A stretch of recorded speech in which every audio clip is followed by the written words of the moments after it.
The first group that we typically come across are people who have decided, I have identified the top private school in my area. It costs $25,000 a year, 35, 40, $50,000 a year. But from kindergarten through 12th, if my kid goes there, they can write their own ticket and they're going to get a free ride because of just all these things that they have access to at this school.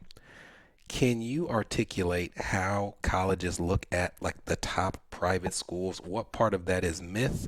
What part of it is reality? So it's a lot of angles on this one, and I love this example. So remember that as families go through this process, right, of finding college for their kids, different people answer different questions. Traditionally, 99% of the world, the student works with their guidance counselor at their high school, whether it be public or private. But that guidance counselor and what families are focused on, especially the students are focused on, is answering the question of where can I get in, right? Or what do I need to do to get in? It's purely about getting in.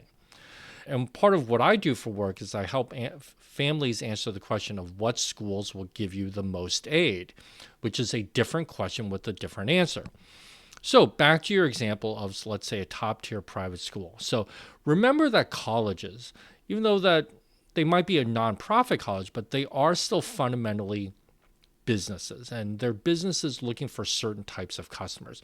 And I can tell you that colleges, in particular the private colleges, they love kids who go to private high schools from a missions and financial standpoint, because they know that if a family's already paying $25,000 a year or $50,000 a year, or I know private high schools that go for like $80,000 a year, right? They know that those families can already afford that expenditure. And so, in a very weird way, the students are more likely to get in if you go to a top tier private school, not only because of academics, but the colleges, they're not idiots, right? They know, look, if you're going to private school and you're paying 25, 50, $80,000 a year, your family probably has a few bucks.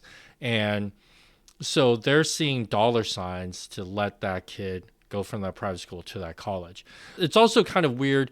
Colleges understand this game and understand the psychology. So those kids are also likely to get a small scholarship, right? Like $10,000 to the college or something. To the college, it doesn't make a huge difference because they're not giving you a ton of money, but it gives the parents and the students something to brag about.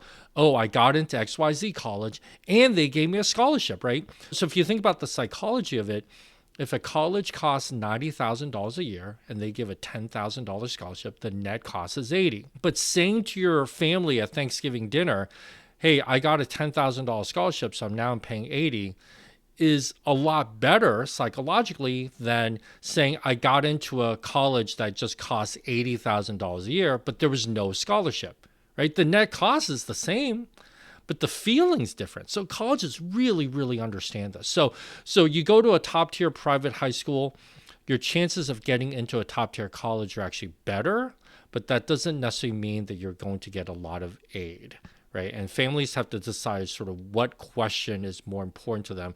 Are they really focused on just getting their kid into that college and not really worrying about the money?